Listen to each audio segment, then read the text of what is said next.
3차 재난지원금을 줘야 되느냐 말아야 되느냐 여기에 대한 여론조사입니다. 일단 3차 재난지원금에 대한 여론이 찬성이 훨씬 많네요. 네. 일단 줘야 된다가 많죠. 네, 그렇습니다. 3차 재난지원금에 대해서 찬성하는지 반대하는지 질문을 했습니다. 그래서 3차 재난지원금에 대해서 찬성한다는 응답이 56.3%였고요. 반대한다는 응답은 39.7%였습니다. 그러니까 반대보다 찬성이 뭐 이제 20%가량, 20%포인트가량 이제 높은 결과를 보여주고 있고요. 지급 방식에 대해서도 물었거든요. 그래서 지금 3차 재난지원금을 만약에 지급한다면 그 선호하는 지급 방식이 전국민 지급이냐 선별 지급이냐 우리가 이제 흔히 보편 지급이라고 하는 전국민 지급을 선호하는 응답은 57.1%, 선별 지급을 선호하는 응답은 35.8%. 그러니까 지급 방식에 있어서 선별 지급보다 보편 지급이 또 한 20%포인트 그 이상 높은 결과를 보여주었습니다. 예. 전체적으로 지원하는 데는 찬성이고 또 세부적으로 들어갔을 때는 전 국민한테 지급해라. 그러니까 1차 때는 전 국민 지급이었고 그렇죠. 2차 때는 선별 지급이었지 않습니까? 그렇죠. 이걸 아마 국민들이 느꼈을 것 같아요. 1차 때 전 국민을 지급했는데 이게 그것도 뭐 바우처나 지역화폐로 지급함으로써 경제적으로 도움이 좀 되지 않았느냐. 돈이 돌면서. 그렇죠. 근데 2차 선별 지급했는데 과연 이게 우리 경제에 어떤 도움이 됐겠느냐. 또 소상공인한테 직접 줬는데 도움이 됐겠느냐. 이런 걸 한번 따져봐서 전 국민한테 주는 게 맞다. 1차처럼 주는 게 맞다. 이렇게 판단하신 것 같네요. 그래서 전 여론은 이 흐름은 매우 그냥 상식적인 흐름이다. 저는 이게 여론조사를 안 해도 대체로 이렇지 않을까 하고 추정하는 것이 거의 그대로 나온 것 같아요. 근데 문제는 뭐냐면 자 이게 여론이에요. 지금 현재. 그런데 정치권은 좀 다르게 움직이는 그렇겠죠. 거예요. 예. 그 문제는 정치권이 지금 한 3조 6천억 원대 어차피 내년 1월에 추경을 한다면 요 정도의 예산을 이 내년도 정부 예산에 올해 12월 2일 되기 전에 집어넣고 그다음에 이걸 내년에 추경을 하지 말고 미리 준비된 예산에서 지급을 하자. 국민의힘 다만 쪽에서 하는 얘기죠. 국민의힘 예. 쪽에서 한 이야기고 이쪽으로 지금 흘러가고 있는데 예. 왜냐하면 이 여당이 먼저 이 긴급재난 지원금을 꺼낸 게 아니라 야당이 주장하니까 처음엔 조금 곤혹스러워했어요. 왜냐하면 정부가 곤혹스러운데 정부 입장에서 보수적으로 보고 있으니까 여당도 선뜻 여기 동조를 못하다가 국민 여론의 흐름이 필요할 것 같다. 그래서 우선 작게 잡아놓고 다만 올해 지급은 어렵고 예. 내년 1, 2월이 돼서 코로나가 꺾이고 나서 피해 규모가 산정이 되면 거기에 이제 지급을 하는데 여야 모두 지금 선별적으로 이제 수렴이 되고 있어요. 의견이. 그래서 지금 여기 나온 국민들의 일반적인 뜻 보편 지급해라. 전 국민에게 지급해라 하는 것과는 오히려 2차 방식으로 좀 흘러가지 않겠는가 하는 우려는 현재 남아 있습니다. 글쎄요. 아직 2차 선별 지급 못 받으신 분들도 계신데 맞아요. 추석 전에 지급해야 된다고 얘기했었는데 맞습니다. 또다시 이해가 좀 안 되는 부분이네요. 이게 이제 아까 말씀드린 이제 3차 재난지원금 찬반 조사가 있었잖아요. 반대가 39.7%라고 했잖아요. 네. 찬성이 높긴 합니다만은. 근데 여기에는 아마도 이제 재난지원금을 전체를 주면 안 된다. 선별로 줘야 된다라고 생각하는 사람들도 아마 반대 응답한 분들이 있을 거예요. 그러니까 실제적으로 이제 그 지급하는 것에 반대 의견이 이거보다 훨씬 적으리라고 보고 그다음에 이게 자세히 보게 되면 실제 이제 다른 조사들과 마찬가지로 이제 여권 성향층에서는 찬성이 상당히 높고 또 야당 성향층에서는 이거 정부가 하는 것 같으니까 그것에 대한 거부감들이 반영될 수 있기 때문에 반대가 월등히 높아요. 그런데 이제 우리 최영일 평론가께서 말씀하신 대로 이제 야당이 지금 이것을 이제 거론한 것인데 이것이 이제 충분하게 알려진 것은 아닙니다. 그래서 만약에 이제 논의되는 가운데 야당도 이것을 지원하는 것에 대해서 적극적으로 얘기가 되고 그것이 이제 대중들에게 전달이 된다고 한다면 뭐 훨씬 더 이제 찬성 여론이 높아지고 반대 여론은 줄어들 것이라고 보여요. 왜냐하면 이제 국민들 같은 경우에 대중들은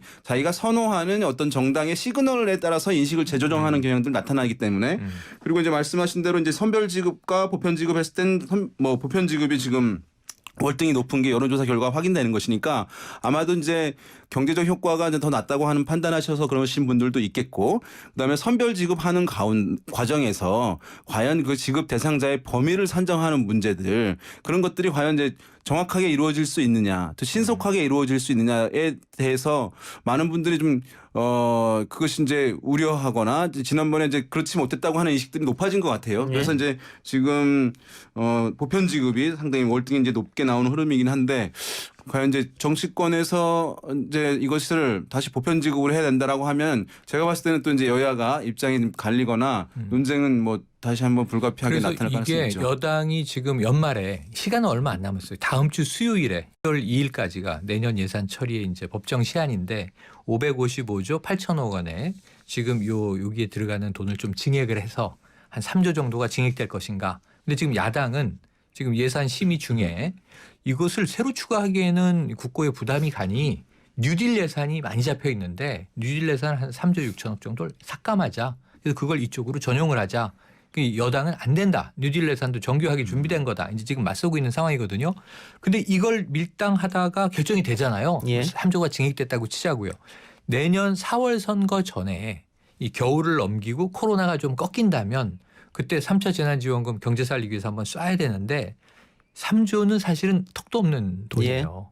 지금 우리가 이 긴급재난지원금 1차 때 국민들이 다 체감할 때 4인 가족, 1인 가족 40만 원, 60만 원, 80만 원, 100만 원 줄 때 이 14조 원이 좀 넘었단 말이에요.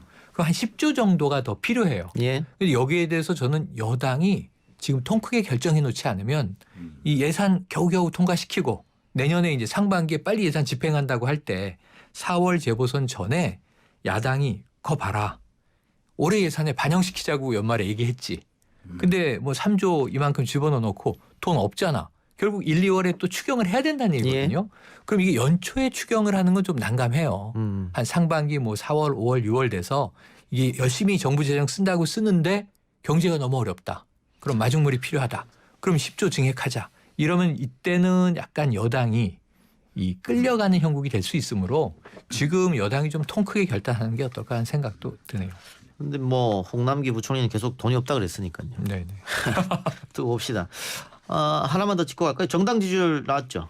예, 리얼미터가 TBS 의뢰로 23일부터 25일까지 전국 성인 1,504명을 대상으로 유무선 혼용 방식으로 조사를 했고 응답률은 4.5%, 표본 오차는 95% 신뢰 수준에서 플러스 마이너스 2.5% 포인트고요. 중앙선거 여심이 사이트를 참조하시면 되는데 이 조사에서 정당 지지율은 더불어민주당이 35%, 국민의힘이 28.5%였습니다.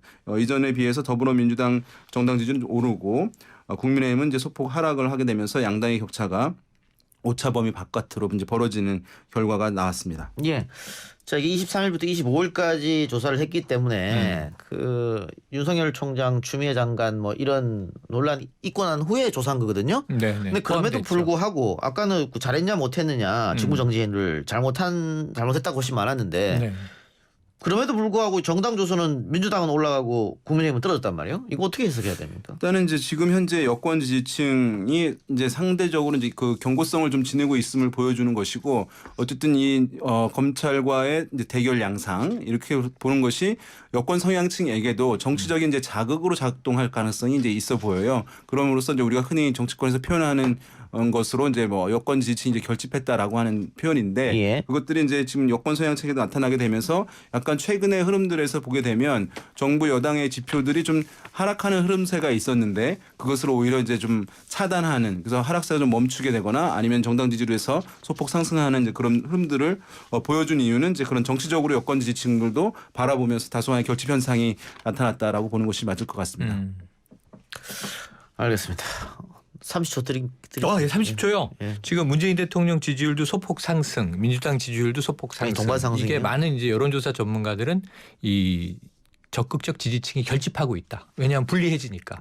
지금은 호재는 하나도 없어요. 다 악재예요. 그런데 내년 이제 4월 재보선 때 어떻게 이게 승리 전략을 짤 것인가 고민이고 추 장관 이 또 윤 총장 사태는 해를 넘겨서 내년까지 갑니다. 예. 지금 왜냐 법정 소송까지 붙었기 때문에 이런 상황에서 지지층 결집만으로도 문제가 있어요. 그래서 다시 한번 3차 재난지원금 같은 민생과 직결된 이슈를 여당이 주도해서 좀 쭉쭉 끌고 가야 연말 연초에 조금은 이 등이 따숩지 않겠는가 하는 조언도 드려봅니다. 알겠습니다. 오늘 두 말씀 여기까지 듣겠습니다. 수고하셨습니다. 고맙습니다. 네, 감사합니다.